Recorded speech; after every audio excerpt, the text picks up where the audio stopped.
John, I want you to do something for me, just for a second. Okay, I'm listening. Close your eyes. Getting nervous, but okay, eyes are closed. Now, I want you to imagine a sound. It's a low hum. It's the clinking of silverware against china plates. It's the sound of ice rattling in a glass shaker. It's jazz music playing softly from a speaker in the corner. And it's the smell of garlic and melted butter and something roasting in an oven. Maya, you are torturing me. I'm starving. Open your eyes. Where are we? We're in a restaurant. A nice one. Definitely somewhere with cloth napkins. Exactly. We are in that magical place where we go to celebrate, to connect, and, let's be honest, to avoid doing the dishes. The best reason to go out. But John, for so many of the people listening to us right now, that beautiful sound of a restaurant isn't relaxing. It's the sound of anxiety. Oh, I know that feeling. It's the sound of, I hope I don't say the wrong thing. It's the sound of, please don't make me speak to the waiter. It's the fear of judgment. And that is what we are dissolving today. Welcome back to English Speaking Nerds, everyone. I'm Maya. And I'm John. And today we are taking you out to dinner. We're going to walk you through every single step of the restaurant experience, from the moment you walk in the door to the moment you leave the tip. We're going to teach you the sophisticated, warm, natural English that makes you sound like you belong at the table, because you do belong there. You really do. And before we even check our coats, we have to say something important. If you are new here, welcome to the family. Yes, welcome. We don't just do grammar drills here. We do real life. We talk about how English feels. And if that sounds like the kind of learning you've been looking for, please, right now, just tap that subscribe button. It's a small click for you, but it's a huge deal for us. It helps us keep the lights on and the conversation flowing. And it tells us that kindness in learning matters to you. So thank you. Now, John, let's start the simulation. I'm ready. My stomach is ready. We are standing outside the restaurant. We open the heavy door. We walk in. What is the first thing that happens?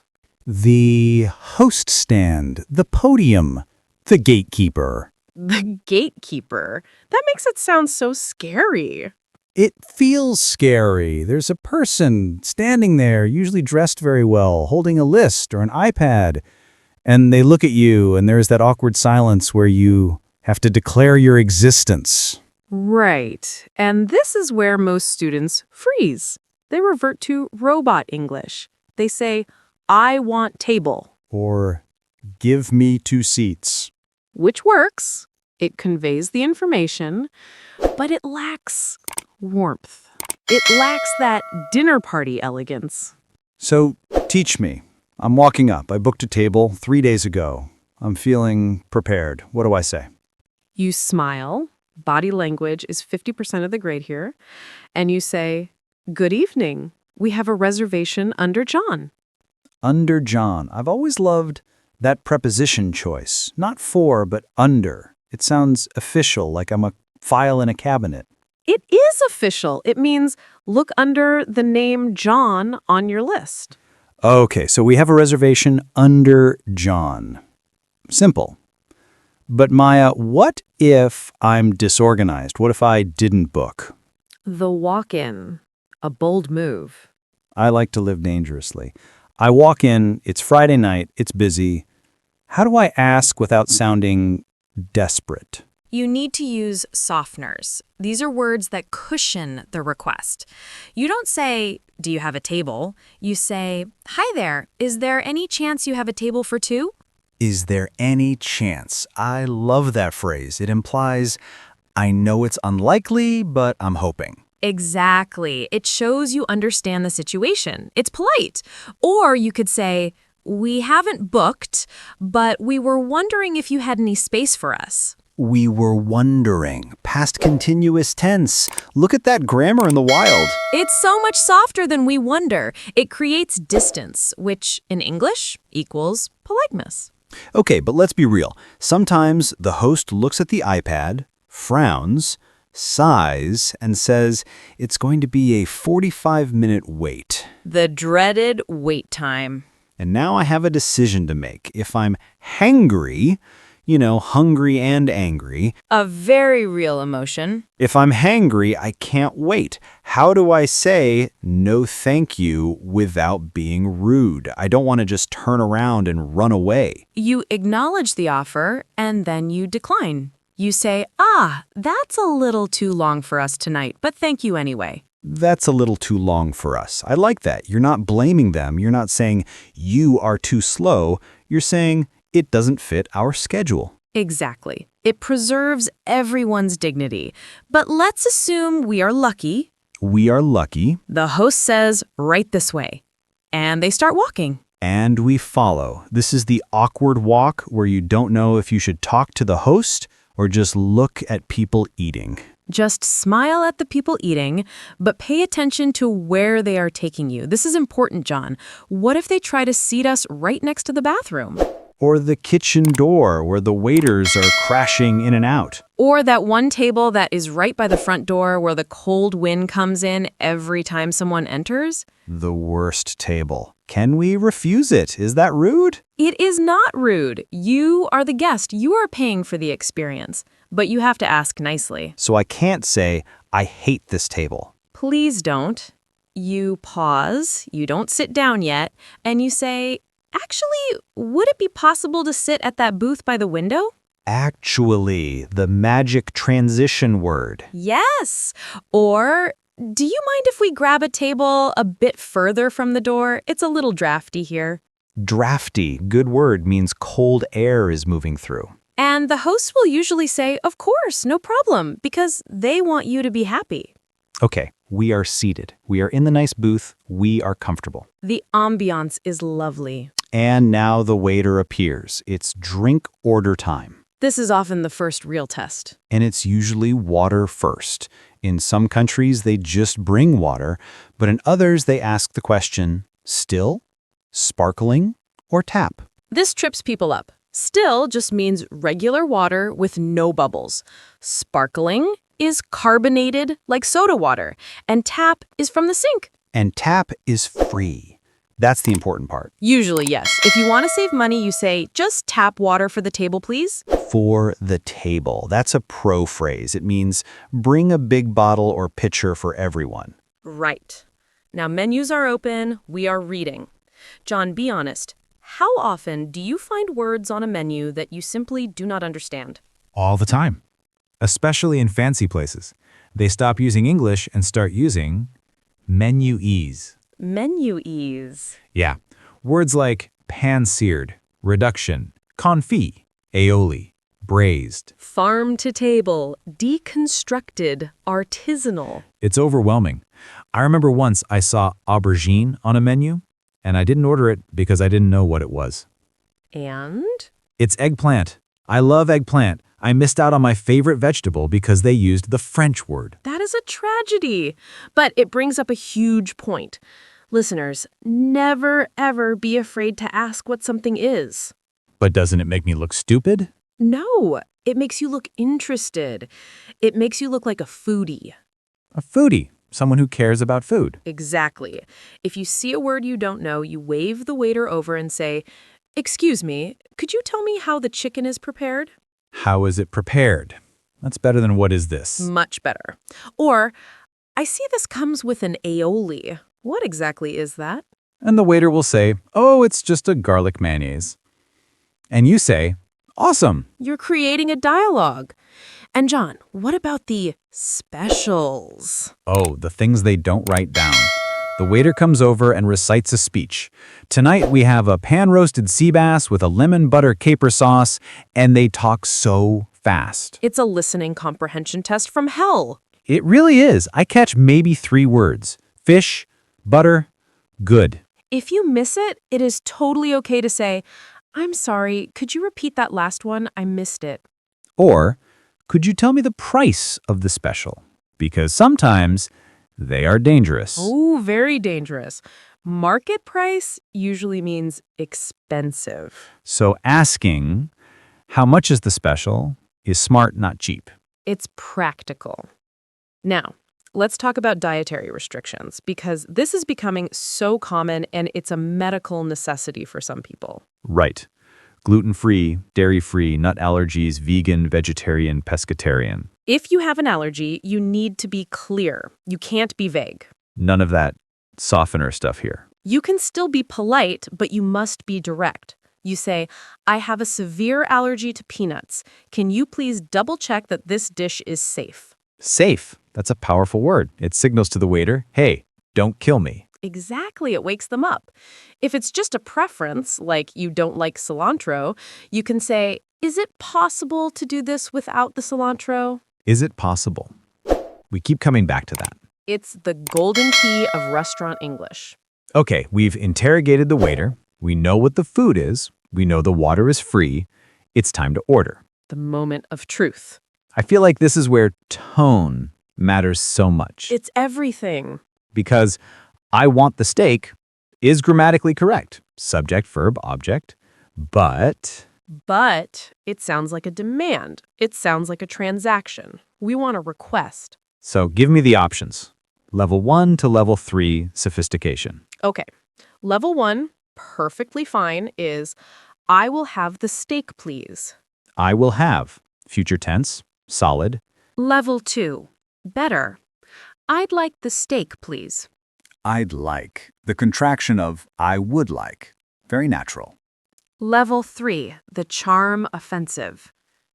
Could I please have the steak? Or may I have the steak? Could I please have? It's so rhythmic. It's beautiful. And notice I'm saying please at the end of all of them. It's non-negotiable. Now, sometimes the waiter asks you questions. How would you like that cooked? Rare. Medium rare. Medium. Well done. Or, what kind of dressing do you want? Fries or salad? This is where you have to be ready to make decisions. But here's a pro tip I use, Maya. If I don't know, I ask the waiter what they like. Oh, I do that too. Which side do you prefer? It takes the pressure off me. And again, it builds that connection. So, the order is in. The waiter takes the menus away. And now, the wait. The void. This is where conversation skills with your partner come in, but we're focusing on the restaurant staff today. What happens if the wait is too long? Like 40 minutes and no food? Yeah, and you see other tables getting their food, tables that arrived after you. That is the worst feeling. The injustice of it. It burns. So, do we shout, "Hey, where is my burger?" No shouting. We signal the waiter. We get their attention politely. And we check in. We say, "Excuse me, I just wanted to check on our order. It's been a little while." I just wanted to check on our order. That's very neutral. You aren't accusing them of forgetting, you're just checking. Or, "Do you know how much longer the food might be? We're in a bit of a rush." Even if you aren't. A little white lie to speed things up. I like it. And usually, they will apologize and run to the kitchen. Okay, finally, the food comes. The waiter puts the plates down. The reveal. And they usually say, "Enjoy your meal." And what do you say, John? Don't say you too. I have done that so many times. "Enjoy your meal, you too."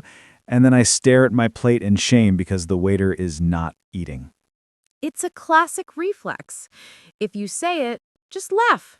Say, "Oops, thank you." Thanks is sufficient. Now, let's talk about the specific vocabulary of eating, because we need cutlery. Fork, knife, spoon. The napkin. If I drop my fork, Don't pick it up and wipe it on your shirt. tempting, but no. Leave it on the floor. Signal the waiter. "Excuse me, I dropped my fork. Could I get a fresh one?" Fresh one, not new one. Fresh sounds nice. It does. Now, condiments. Ketchup, mayo, mustard, hot sauce. Salt and pepper. Sometimes they aren't on the table. Could we get some extra napkins?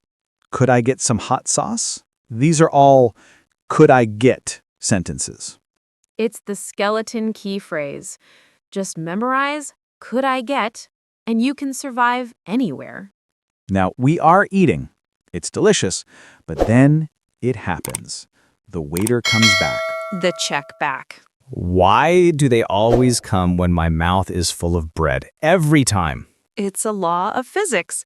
How is everything tasting, they ask. And I look like a chipmunk, cheeks full. You don't have to speak. Just smile, nod, maybe give a thumbs up. The thumbs up is universal. Or swallow quickly and say, everything is lovely, thank you. Lovely. British. Or delicious, wonderful, great. But Maya, we have to go to the dark side again. The dark side?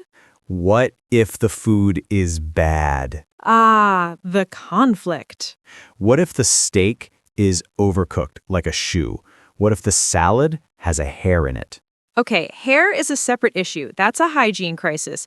But let's say it's just not right. Most learners will just eat it and be sad because they are too scared to complain.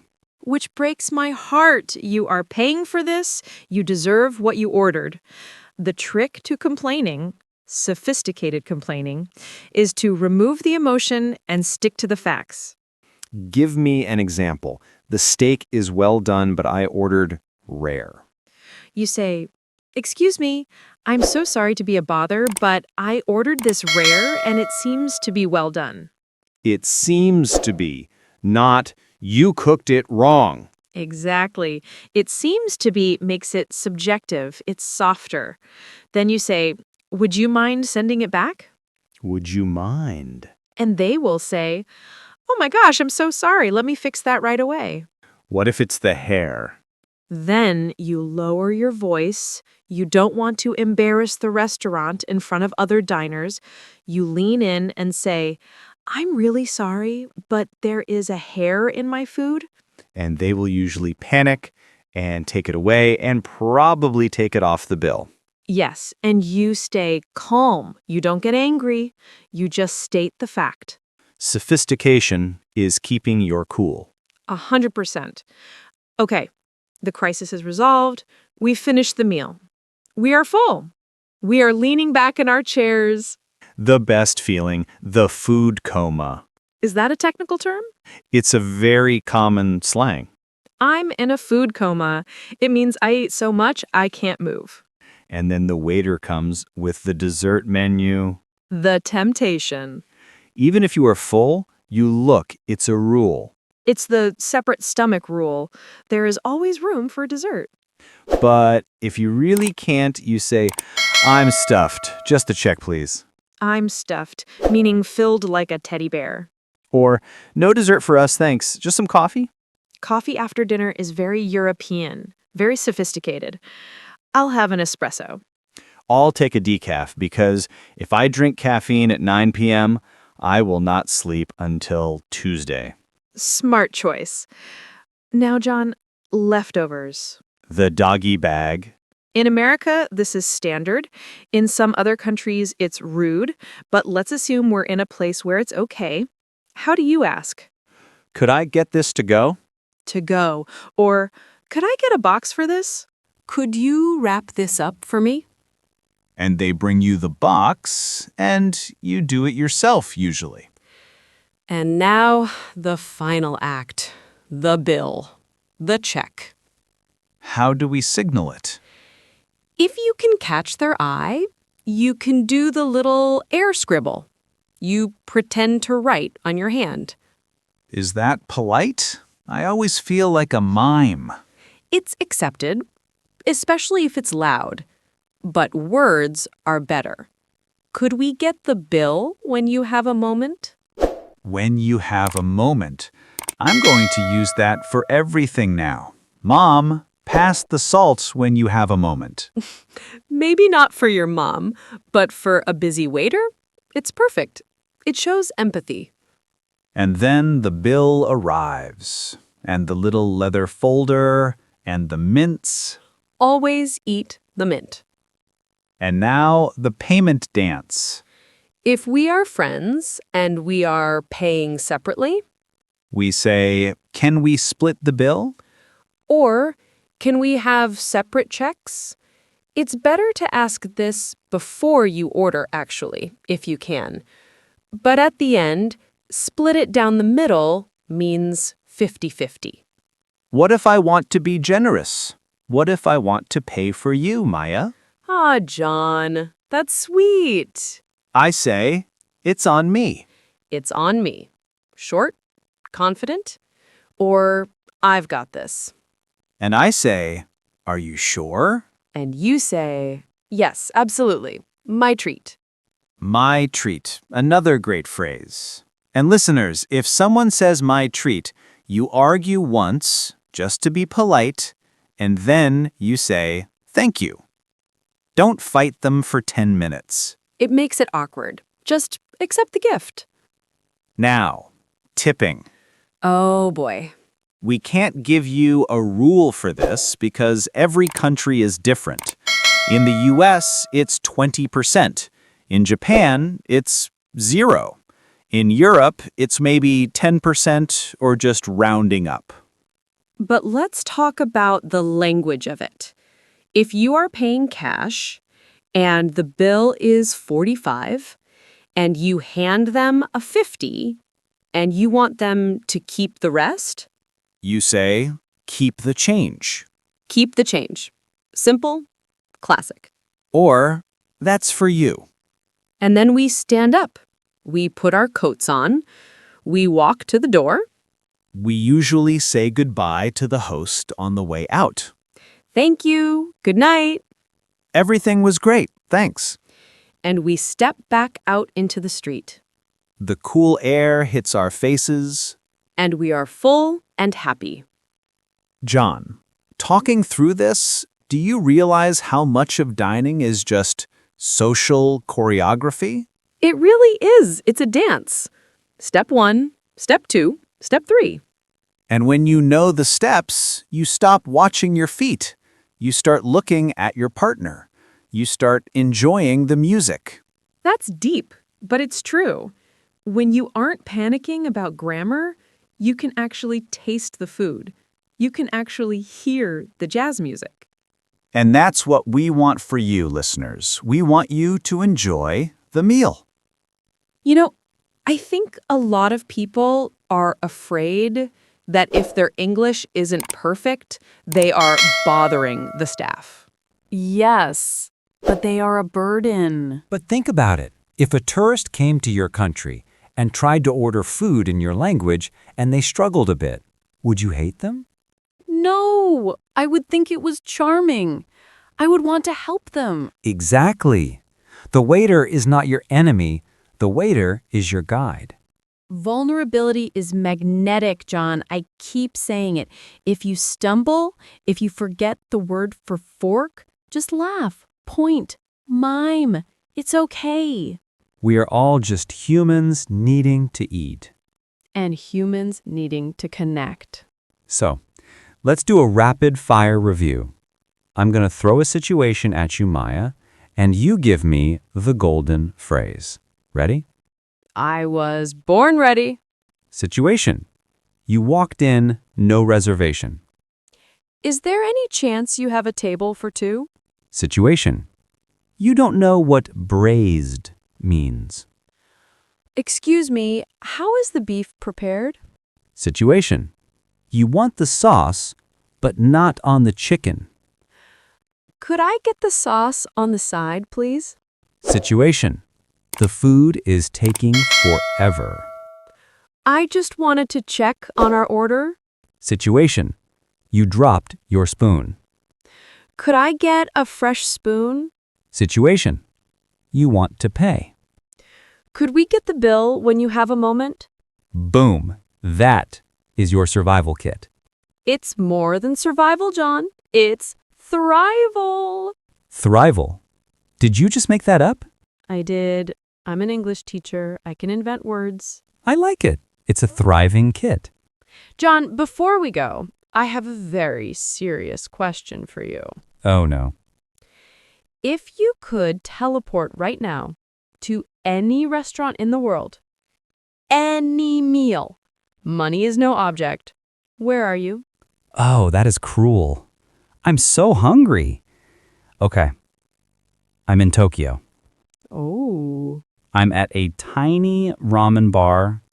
It seats 6 people. There is steam everywhere. And I'm ordering a spicy miso ramen with extra pork. That sounds incredible. What about you? I think I'm in a little trattoria in Rome, checkered tablecloths, candlelight, and I'm having cacio e pepe, just pasta, cheese, pepper. Simple perfection. And a glass of red wine? Obviously. I'll have the house red, please. See? She never stops practicing. Listeners, we want to know, what is your dream meal? And, more importantly, tell us about a time you ordered food in English. Did it go well? Did you accidentally order the wrong thing?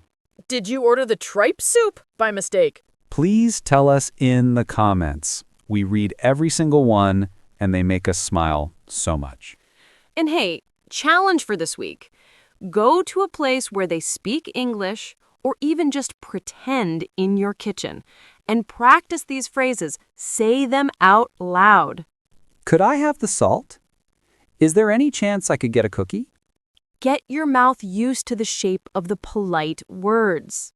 Thank you for sitting at our table today, everyone. You are the best dinner guests we could ask for. You really are. No one chewed with their mouth open.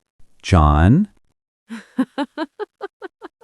I'm just saying, good manners. Take care of yourselves, everyone. Eat well. Speak boldly. And we'll see you in the next episode. Bye. Cheers.